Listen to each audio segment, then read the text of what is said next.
Şu mitingin esasında men hazır Türkmenistan'ın prezidenti Gurbanguly yüzlenecek.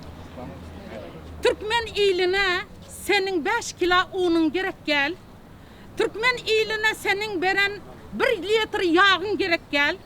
1 kilo şekerin gerek gel. Türkmen iline senin köçede durup çağaları yağışta, garda, susuz, aç saklamağın gerek değil.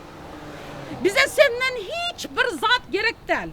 Biz öz konstitutsiyamıza esaslanıp Türkmen halkı şu gün senden talep ediyez.